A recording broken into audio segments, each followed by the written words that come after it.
Hey guys, it's Alex VA back here with another video, and tonight's video is going to be a part 3 to the Larry X listener.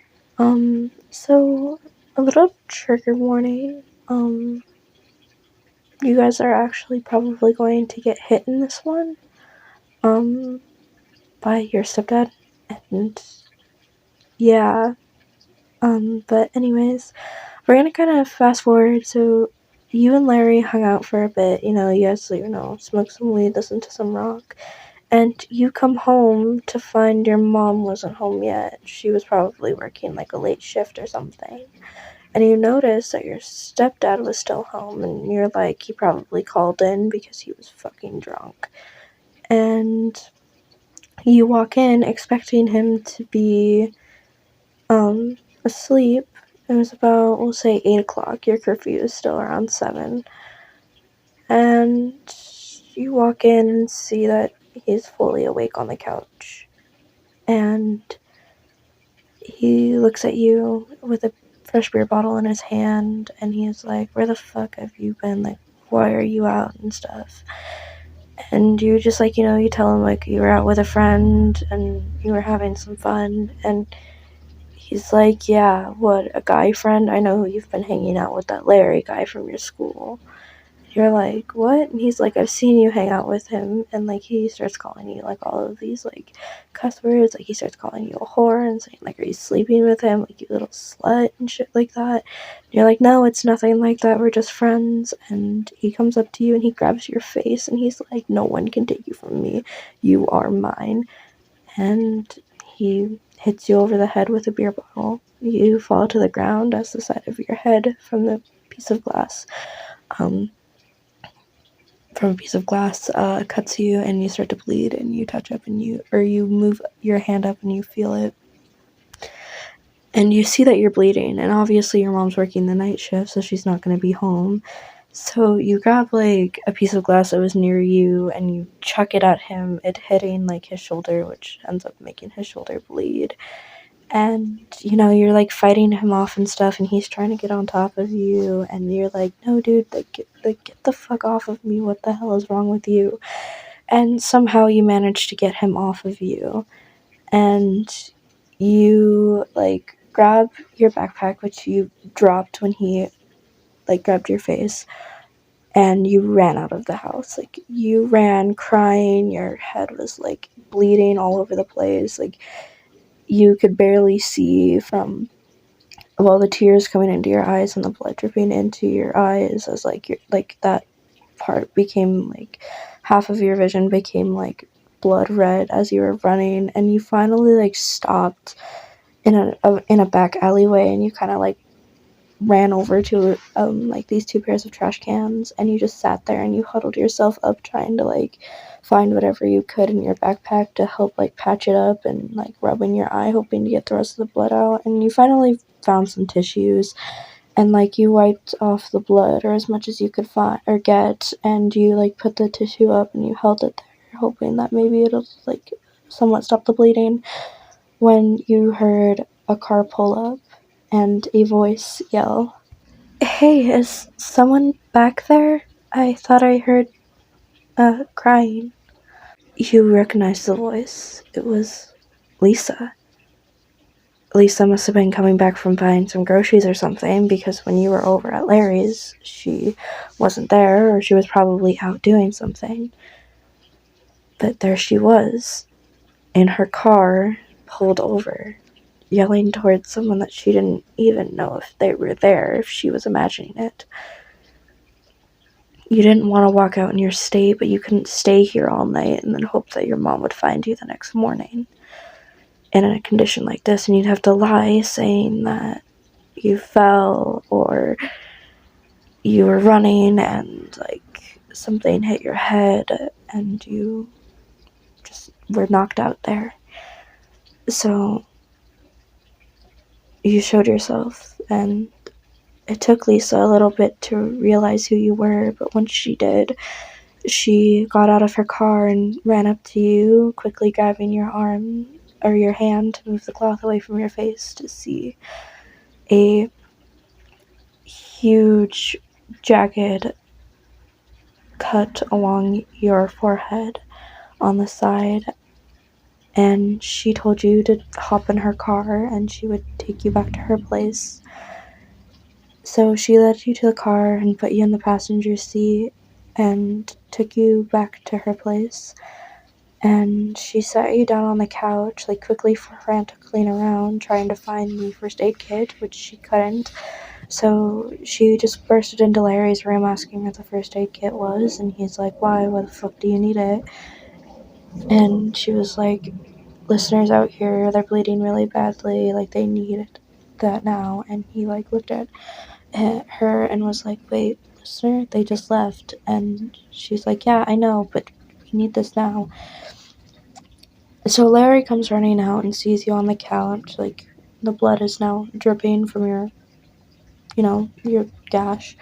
And he runs over to you, grabbing the wet cloth that his mom gave him, and starts cleaning the blood around your face, like concerned and stuff. And after he gets it all like wiped up, and he puts the rag there and he holds it there, he looks at you and he's like, who the fuck did this? Holy shit, listener, what the fuck happened? Who did this? And don't say you fucking tripped and fell. That's what my mom told me. This was done by force impact, not fucking falling. Someone hit you. I don't know with what, but it was obviously that they broke something over your head. So who fucking hit you? Listener, tell me, please.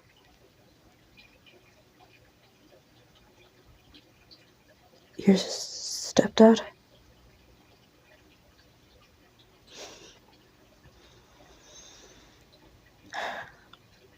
You're lucky I know where you live. I'm gonna kill that son of a bitch. No, I am. He has no right to put his hands on me. He's not your dad. He had no right to do that to you. Was he drunk? What about your mom? She was working the night shift. Fuck. Alright. Okay, it looks like Mom found the med kit. I don't know if she'll have to sew it up, but... Oh, don't worry. My mom has a nursing degree. She's totally fine with this. Trust me, I have many scars that she had to... Or I have had many cuts that she's had to, stitch up. So, I trust her. Be careful, okay? I'll sit here with you the entire time. Listener, are you okay? Are you sure? Alright. Larry, move the cloth. Yeah, Mom. It is pretty deep. Whatever you fell on must have cut it really... It must have been really gnarly. Larry, yeah? Grab the, hydrogen peroxide from the table. Alright, this is gonna sting, like, a lot, but you have to promise, okay? I don't want any infection going in there.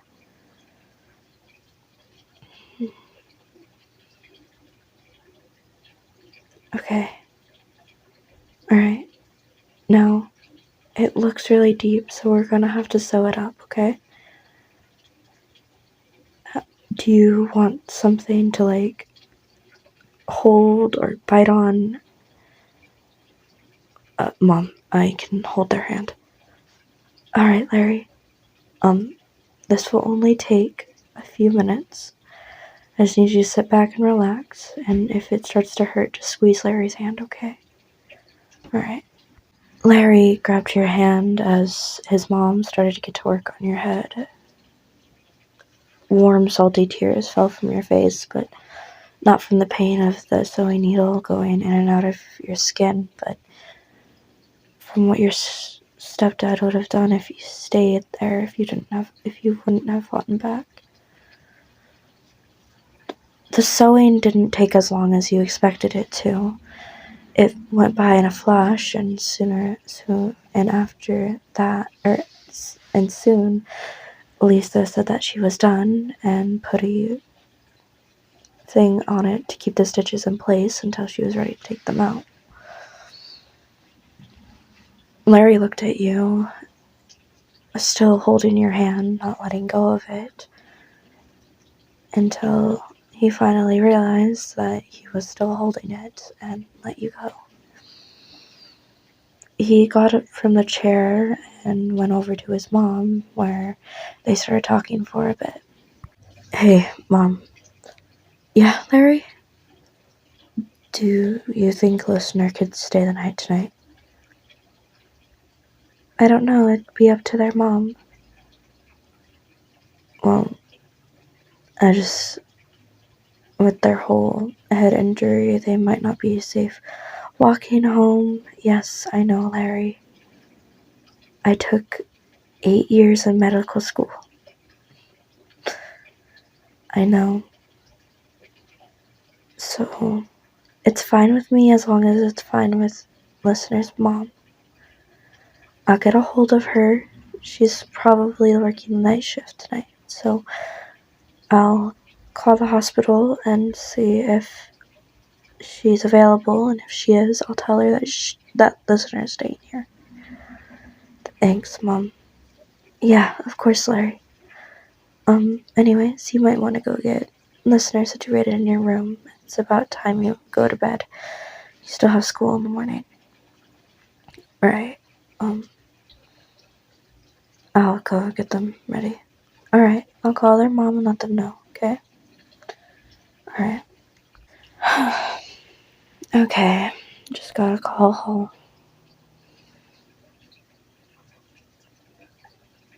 Knoxville Hospital. How may I help you? Hey, yeah, I need Tiffany on the phone? If she's available? Yeah, let me see. Alright, she'll be right with you in a minute, ma'am. Thank you. Hello? Oh, hey, Tiff. Lisa, hey, what's up? So, I picked up listener from an alleyway. They were bleeding really bad. What? Hey, Lisa. Hey, Tiff, let me finish, okay? Okay, Lisa. They were bleeding really bad, but I fixed them up, and they're doing okay now, but they're not safe to go home yet, so I'm just gonna keep them here for the night. Is that okay? Yeah, totally. I'll pick them up from school tomorrow, if that's okay. Yeah, totally. They said that they fell, but I don't think that's what happened. What are you talking about? Well, their cut was really jagged and gnarly. It didn't look like they fell. It looked like they were cut with something. Maybe glass? Glass? Lisa, I need you to tell me something.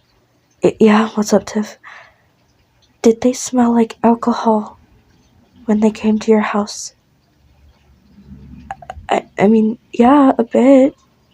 Their hair was wet too. Shit. What, Tiff? I need to go, please. Alright, be safe? Yeah, of course. Alright, bye. Bye. So Lisa hung up the phone, a little, concerned, but, confused about the whole question if you smelled like alcohol. But your mom kind of knew about this abuse, and it happened when you were younger, and she didn't think that it would come back, but didn't realize that your stepdad has been getting a lot more drunk while she wasn't home. And, obviously she's scared, so she's leaving the hospital to go to the house and, see what's going on while you're at Lisa's house, safe. So, yeah. But we're gonna go back to you and Larry. So, you're laying on, or you're like sitting up on Larry's bed, kind of huddled up in a, like, uh, huddled position, kind of like your knees to your chest, and like you're sitting there trying to breathe from what just happened. And Larry is like walking around his room, like he doesn't know what to do. He's not like the comfort type person. Like what he did like over there took him a lot of work. Like he literally just did what he did with his mom usually, and like he didn't know what to do now. You're fucking traumatized, like. So he kind of just like walked up to the bed and sat down next to you and like grabbed you and kind of like set you in his chest and kind of just held you there and started playing with your hair, which calmed you down a bit. And like you finally stopped freaking out and like your tears stopped, and he like looked at you and was like, what did he say? Like, when you came home, what happened?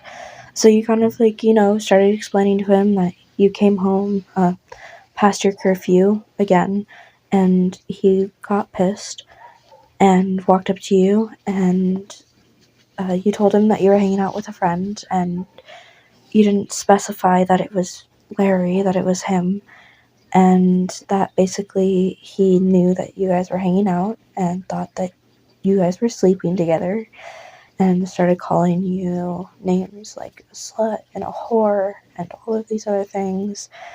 And then he grabbed your face, making it very clear that you were his, and smacked, or like took the beer bottle that he had in your hand, rose it over his head, and hit it over your head, causing the cut and that you had. And Larry sat there. He was infuriated at what this guy had done, but he didn't want to go past your wishes because you told him not to do anything. So he just sat there and he like held you for a bit. And we're gonna say like a couple hours later, you were finally like fully calmed down. Larry had like held you there for a bit. He'd gotten you some weed, hopefully hoping that that would calm you down. So you were, you were a bit high, so was he. And you both were just kind of sitting there, and Larry finally like said something. Hey, listener,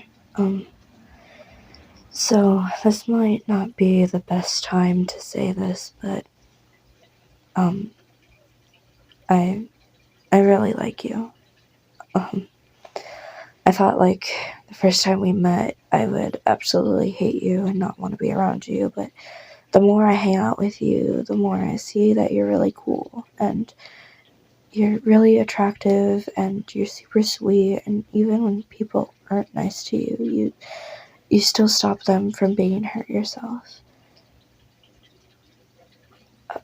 And I don't know, I like you a lot, and like I get it if you don't like me. I mean, I'm literally the guy that just literally gets high all the time, listens to fucking heavy metal and rock, like pale as fuck, has probably the weirdest ass friends. Like, I understand if you don't like me, but you cover his mouth with your hand as you look up at him smiling, and you whisper I like you too. And his face just goes red, like the reddest you have ever seen his face go. And you kind of just, laughed a bit, and he, like, held you closer, and you took your hand off of his mouth. And, like, he looked at you, and he's like, does that mean, like, we're dating now? And you just looked at him and chuckled a bit and, like, answered yes. And he grabbed your face and went in for a kiss. But before he did, he asked you if you wanted to kiss him. And you didn't. Sorry, my mom called me, but you didn't say anything. You just grabbed his face and pulled him into a kiss. And that was probably one of the best moments of your life. Laying in bed with Larry by your side as he's cuddled up, or as you're cuddled up to him in his arms, and you guys are kissing.